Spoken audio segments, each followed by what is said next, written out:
माता पार्वती के होश तब उड़ गए जब महादेव ने हड्डियों के एक चलते फिरते ढांचे को देखकर अपना सिंहासन छोड़ दिया और भावुक होकर बोले, यह कोई साधारण ढांचा नहीं है, यह मेरी माँ है जो मेरा ध्यान रखने आ रही है।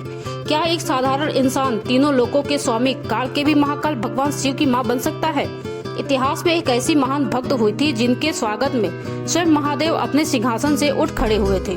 दक्षिण भारत के एक छोटे से गांव में पुनीता नाम की एक अत्यंत सुंदर और गुणवान स्त्री रहती थी। उसका विवाह एक धनी व्यापारी से हुआ था।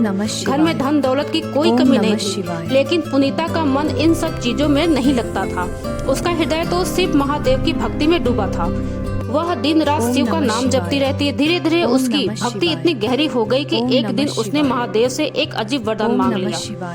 पुनीता ने हाथ जोड़कर कहा, प्रभु, यह सुंदर शरीर, यह मांस और यह रूप मेरी और आपकी भक्ति के बीच बाधा बन रहा है। मुझे यह रूप नहीं चाहिए।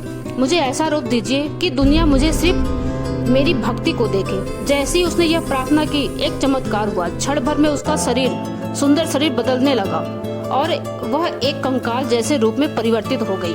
अब पुनीता ने ठान लिया कि वह अपने आराध्य महादेव से मिलने कैलाश पर्वत जाएगी। लंबी और कठिन यात्रा के बाद जब वह कैलाश की तलहटी में पहुंची तो अचानक रुक गई। उसने सोचा कि जिस पवित्र भूमि पर मेरे महादेव के चरण पड़ते हैं, वहां मैं अपने साधारण पैरों के से कैसे चल सकती हूँ। और फिर उसने जो किया उसे देखकर देवता भी रो पड़े।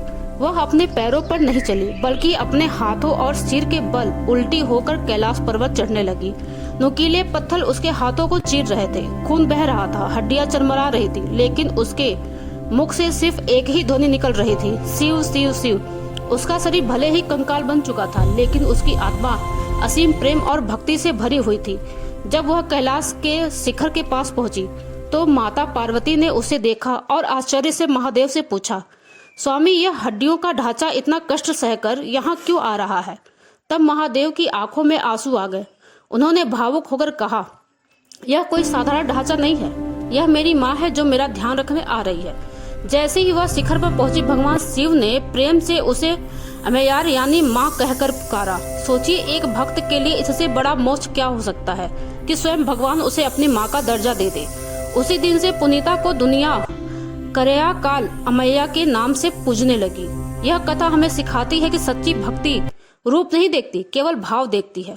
अगर आपके दिल में भी महादेव के लिए सच्चा प्रेम है तो कमेंट में हर हर महादेव लिखे। हमारे चैनल को सब्सक्राइब करें, वीडियो को लाइक करना बिल्कुल भी ना भूले। हर हर महादेव।